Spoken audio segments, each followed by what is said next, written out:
Ministério do Turismo, Prefeitura da cidade do Rio de Janeiro e Secretaria Municipal apresentam Revitaliza Rio. É dia. Há um caminho de pedras ladeado por árvores. Avança-se por uma trilha estreita. Esse espaço conquista vida nova. Ver, ouvir, aprender, brincar, relaxar e descobrir. O Parque Municipal da Catacumba conversa com todos esses verbos. Wanda Clabin, historiadora e curadora. São alamedas densas, bonitas, esplêndidas, né? E você chega em dois mirantes, tranquilamente, onde você tem visões muito abrangentes, bastante panorâmicas do Rio de Janeiro.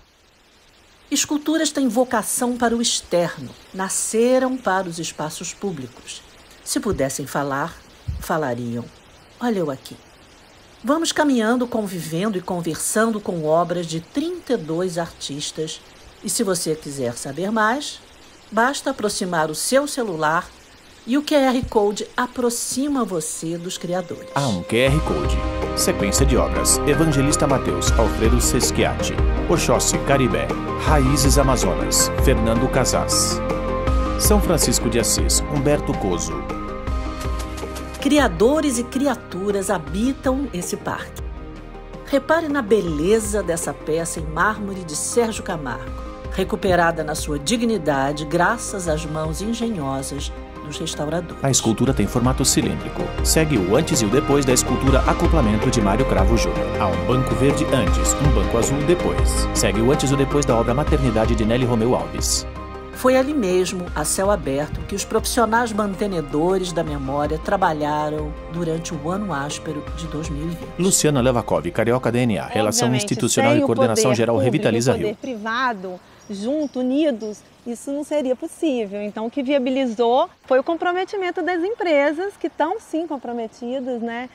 Muito contentes e animadas e querem saber qual será o próximo Revitaliza Rio. Então, o meu sentimento é que estamos todos juntos. As empresas já perceberam que se elas não ajudarem... Renata Lima, Das Lima, Organização e Produção Executiva Revitaliza Rio. O que o Rio de Janeiro já perdeu para outras cidades é muito sério. E a gente viu o potencial do parque. Lilian Pieroni, Carioca DNA, Produção Revitaliza Rio. Transformar esse parque numa referência, elevar a qualidade de vida, melhorar a autoestima do carioca para todo mundo. Porque todo mundo pode chegar no Parque da Catacumba. E a gente se preocupou em colocar atrativos para todas as idades, né? A ATI para a terceira idade, o parquinho infantil, melhorar a trilha, justamente para ter atividade para todas as idades. Quando a gente pensa que o Rio de Janeiro estava abandonado ou estava em desatenção, estava mesmo. Para a recuperação das esculturas foi muito trabalhoso, inclusive o Sérgio Camargo parece que foi que deu mais trabalho, porque é em mármore, então a erosão ela é mais acentuada. Camargo uma vez disse: essas pedras me ensinaram o que sou. E é um dos artistas mais significativos para a arte contemporânea brasileira, né? Já falecido. Assim como Franz Weissmann, que deixou o legado do esvaziamento de um cubo. Ele criou uma forma abstrata, participou do movimento neoconcreto no Brasil, que foi importantíssimo, mas sempre trabalhando o cubo vazado, esvaziando todas as articulações do cubo até chegarem às formas. A escultura de Franz é vermelha. Foi um desafio. Primeiro a gente chegou com uma intenção de fazer a restauração das esculturas, a recuperação de parte do jardim e pouco mais. E quando nós começamos a viver o parque, a gente começou a ver o tamanho dos problemas e das demandas que o parque tinha, né? Cada dia que a gente vinha, né? Eram muitas. E uma coisa puxava a outra. Não tinha como melhorar o projeto paisagístico original sem mexer no caminho de paralelepípedo, sem, sabe? Então, uma coisa foi puxando a outra. Não à toa esse chão conta muita história. Antes da chegada dos portugueses, estavam por aqui os indígenas da tribo Tupinambá. Depois vieram os fidalgos da corte portuguesa e a terra então virou quilombo, um refúgio de escravizados. O tempo correu, foram surgindo moradias, formando a favela da Catacumba. Em 1975, a Lagoa Rodrigo de Freitas e sua orla foram tombadas pelo patrimônio histórico na gestão do governador Francisco Negrão de Lima. E o projeto de urbanização do parque ficou a cargo do urbanista Lúcio Costa. Wanda Clabin. O Negrão de Lima tombou essa área toda e removeu a população que morava aqui, e foi criado pelo prefeito, então, Marcos Tamoio, em 1979, o Parque Municipal da Catacumba. E ele chamou o crítico de arte da época, Jaime Maurício, que era bastante atuante, trabalhava no Correio da Manhã e conhecia bastante a diversidade da arte brasileira. Então ele convidou vários artistas, mais de 30 artistas, para fazerem obras esculturais para povoar o parque. Obra fruto do espaço, homenagem a Hélio Oiticica, Antônio Manuel. Em 1980 eu fui convidado para fazer uma intervenção Antônio Manuel. Dentro do Parque da Catacumba. Artista plástico. Um parque para esculturas. Eu pensei imediatamente numa instalação utilizando a parte íngreme da Catacumba. Mas para isso eu frequentei um mês inteiro, até mais, o Parque da Catacumba para estudar o espaço, para sentir como eu poderia fazer essa intervenção, essa instalação. E nisso eu encontrei vestígios da antiga favela que tinha lá no Parque da Catacumba. Tinham vestígios ainda de tijolos, de construções. Mas uma coisa que me chamou a atenção também era a preservação da natureza. Tinha assim bastante árvores frutíferas. Essas são as maquetes. Ele aponta para as maquetes que estão penduradas em uma parede. São algumas das maquetes. Na verdade eram 10 peças fincadas na terra, e as pessoas caminhavam entre as esculturas, entre o parque. Agora os artistas revisitam suas obras recuperadas, como Evandro Carneiro, que reviu a sua obra chamada Prometeu. Evandro Carneiro, escultor. Prometeu é o protetor, é o Deus que protege os escultores. Porque Prometeu foi o primeiro escultor que existiu. Ele criou o homem modelando em barro. Roubou o fogo sagrado para dar vida àquele boneco de barro e transformá-lo num homem. Eu achei que num parque de esculturas o Prometeu seria extremamente adequado. A obra que é vista de cima tem cor cinza. Meu pai tinha escultura. Edgar do E Viver. o meu pai tem uma escultura Escultor. em Brasília que chama Goleiro, que é um pouco a forma da que eu fiz, só que ela é em 3D. E aí eu fiz o meu goleiro, que é esse que está aqui, com essa bolinha que ao mesmo tempo ela é meio lúdica, ela vira, as pessoas podem... Eu gosto das coisas, a escultura tem essa coisa legal do tato também. A escultura é uma... Apesar dela ser totalmente visual, uma escultura ela pode ser feita por um deficiente visual, né? Porque a escultura ela é totalmente tátil. Uma obra do grande Krasberg faz companhia a esta pérola modernista, o pavilhão Vitor Brecheret.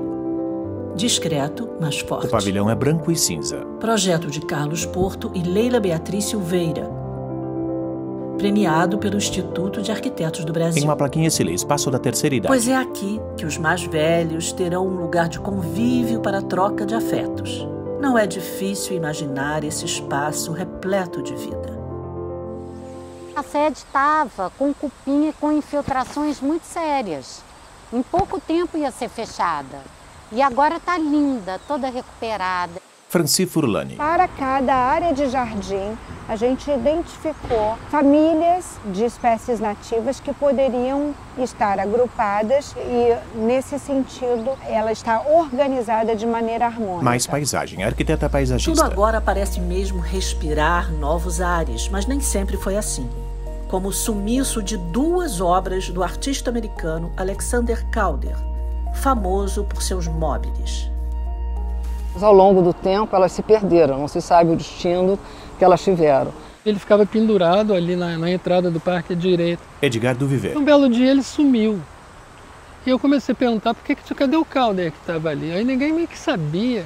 Isso é uma história antiga, já tem muito tempo, e eu acho que ela começou errada desde o início, porque Calder não é para ficar num lugar tão devassado e com tanta ventania. Era um mobile e um estábulo. Evandro Carneiro. Um estábulo tudo bem, mas o mobile era muito frágil pela própria natureza, com a ventania, essa história toda. Agora, o mais cruel desse desaparecimento é que por mais que se pense e tal, a gente acaba chegando à conclusão que pode ter sido fruto da displicência. Aquela escultura foi desmanchando, caindo peças, não restauraram, foram colocando numa caixa, um dia isso foi jogado fora. Isso é uma possibilidade terrível. A outra é que foi roubada.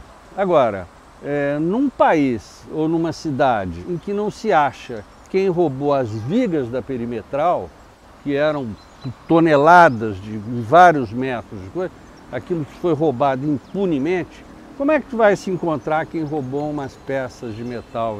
Era muito fácil.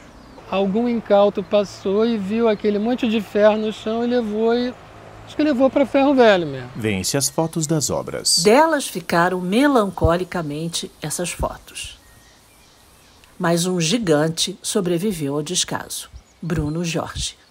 O Bruno Jorge, por exemplo, está colocado aqui perto, ele chega num lugar meio arredondado, onde tem até um tabuleirinho de xadrez mais adiante, mas você pode circundar, é uma escultura grande, pesada, onde ele trabalha os cheios e os vazios, que é uma característica de toda a estatuária do Bruno Jorge. Cláudia Yamada. Essa escultura foi avariada. Companhia de Restauro, arquiteta. O apoio do suporte, mas ela foi recolocada. Aí, a partir dessa constatação, a gente tomou algumas atitudes conceituais de restauro. O trabalho foi iniciado em julho.